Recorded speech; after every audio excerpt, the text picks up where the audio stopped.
there was a lady. She was a young girl. She just finished her 10th standard in school, belonging to a traditional North Indian family. As tradition has it, she was married on quite early on, as soon as she finished her 10th standard. Now, the family that she was married to, her fiancé was the first person in his family to be educated. Like any other family in India, the woman took the role of the household, where her responsibilities were confined within the four walls, while her husband went on to explore the world of business, tried different things and succeeded. He started a very famous travel agency with hundreds of employees, while on the other end, you have this lady who transitioned to a woman who had 2 children and fully took care of everything else outside of the business. Everything was going fine, when suddenly one day an untoward accident happened, and she lost her beloved husband in that fatal accident.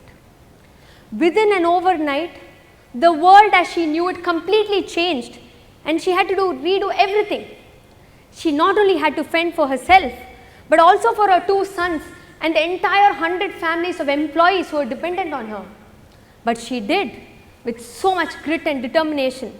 She took on this role where she took on the business. She met people she's never met people before. She's never gone behind the 4 walls of her house, but now she had to travel. She had to meet customers.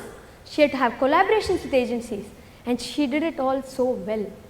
Not only did she run her own business, but she created a legacy which her sons are today taking forward. Now, this is a story of someone I know personally. This is not a story which you will read in the newspapers or which gets covered in the movies. But let me tell you, every other Indian family in a street goes through these turbulences at some point of time in their life, where there is someone who is suddenly pushed to take up the mantle and revive the entire family. Now, I keep going back to this story and I keep reading it whenever I want to feel motivated.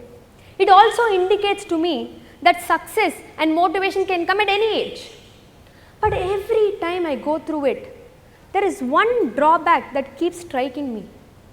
In fact, it took my own personal experience to understand this a little bit more clearly. I studied in a traditional CBSE school. Right after school, I wanted to pursue chartered accountancy. Now, I joined a MNC and I started working at the age of 17. At that point in time, to get monthly paychecks was extremely exciting when all my friends were studying in college. My lunches were sponsored, I could eat wherever I want for dinner which was sponsored. If I worked late hours, that was also compensated. In fact, I vividly remember I took my friends out for a meal at a restaurant where we got to sit down and eat. We were otherwise used to standing at a bakery and having short eats. 3 years went by. I finished my chartered accountancy, cost accountancy and a few other financial courses, and felt it was time for me to quit my job and start off on my own. When I did start off on my own, there's one thing that I did not anticipate. I was not earning as much as I used to.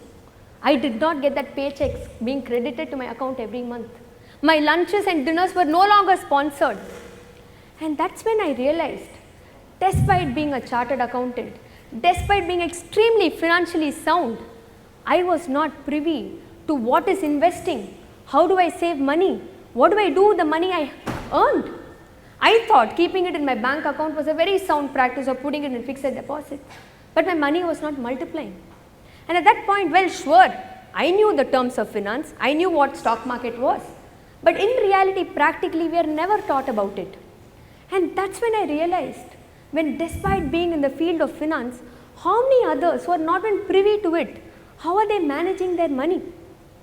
How many of us here have learned financial literacy in school? And even if you did, how many of you here spend time thinking not about how much to earn or what promotion to get, but what to do with the money you've earned? How many of you here quantify what is your retirement fund or what it is you should have? And that's when I realized financial literacy is a life skill. It is a conscious practice. It is not something that you learn through a 10-minute TEDx or through a one-day seminar. You have to practice it every single day.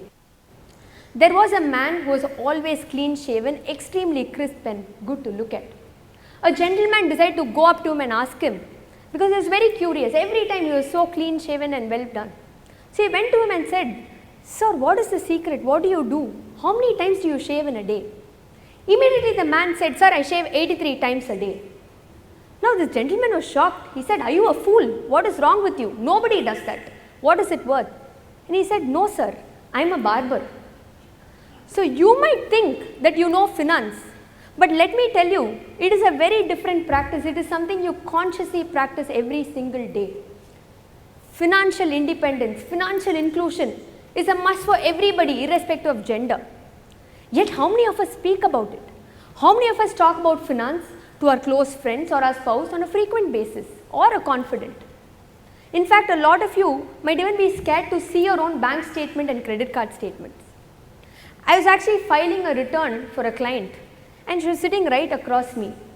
I was asking her for some documents and I said, "Please give me your bank statement, your credit card statement."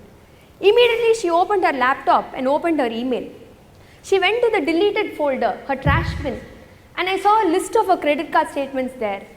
I was really shocked and I said, why did you delete it? And she said, "It's so overwhelming for me to get this every month. I'd rather just pay and delete it out of my system than go through it and go through the pains of understanding where I've spent what." And this is not just her and not just confined to her. In fact, you and I spend so much time discussing the news. We discuss about the large IT tech companies or the former president of United States who has not paid enough tax, who's not so structured and paid lesser tax. But how many of us know businesses spend lakhs to save crores? Large businesses earning $1 billion a day, they spend so much time tweaking their expenses, reducing their costs, saving a 15%.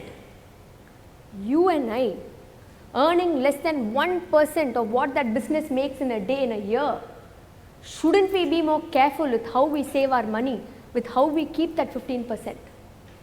I always tell people, it is extremely important to have a financial goal. The goal can be anything, there's no right or wrong. You might have a goal to save for your retirement, somebody might have a goal to save for education or someone to travel. But it's very important to have a goal. Between the year 1912 to 2000, Britain, which is known for its rowing, did not win a single medal. Suddenly in the year 2000, they won the gold medal. Now everybody is curious, including myself. People rushed to the coach and said, "What did you do? Did you change the team? Did you change what they were fed? Did you change the method of rowing?" And the coach said, "I didn't change anything." Now people are shocked. He said, "I only told them one thing. Every rower I told them to ask themselves, before you do anything, ask yourself, will it make my boat go faster? You want to skip practice? Will it make my boat go faster? You want to skip gym? Will it make my boat go faster?" Similarly, whatever decisions you take, remember your goal. Will it make your boat go faster? I'm not telling you to spend every waking moment thinking about the future. That will spoil the process. But before you make a decision, be conscious of it. When I say save your money, it is putting money aside. When I say invest, it is putting that money to work. And if you invest smartly, it is multiplying that money.